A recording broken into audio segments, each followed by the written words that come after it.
നമുക്ക് ഉണ്ണാനും ഉടുക്കാനും കഷ്ടപ്പെട്ട് അധ്വാനിച്ച് വരുന്ന ഒരു വിഭാഗമാണ് വാപ്പ.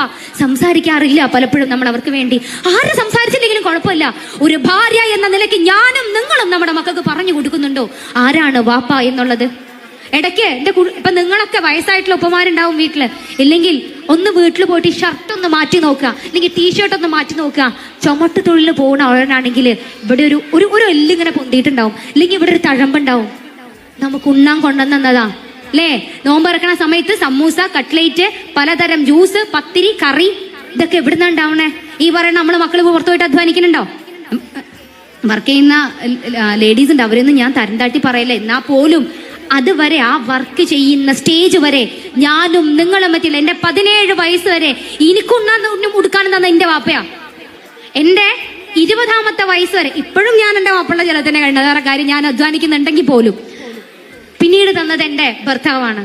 എന്റെ കുട്ടി ഇന്ന് കഴിയണത് എന്റെ മാപ്പിള അധ്വാനിച്ചതിന്റെ പങ്ക് പറ്റിയിട്ടാ. ഒന്ന് പോയി നോക്ക്, ഇവിടെ ഒരു കല ഉണ്ടാവും, അല്ലെങ്കിൽ ഇവിടെ കുറച്ച് ഹാർഡായിട്ടുണ്ടാവും. ഈ വാപ്പമാരുടെ കയ്യിനും കാലിനും ഒരാന്ന് പറയുന്നത് അധ്വാനിക്കണോണ്ടാ. എന്തിനാന്നറിയോ? ഇന്ന് ഞാനും നിങ്ങളൊക്കെ ഇട്ട ഡ്രസ്സ് ഉണ്ടല്ലോ, അല്ലെങ്കിൽ ഒരു കാലത്ത് നമ്മളിട്ട വസ്ത്രം ഉണ്ടല്ലോ, ആ വസ്ത്രം നമുക്ക് മേടിച്ചു തരാൻ ഉറ്റിച്ച വിയർപ്പിന്റെ ശരീരാണത്.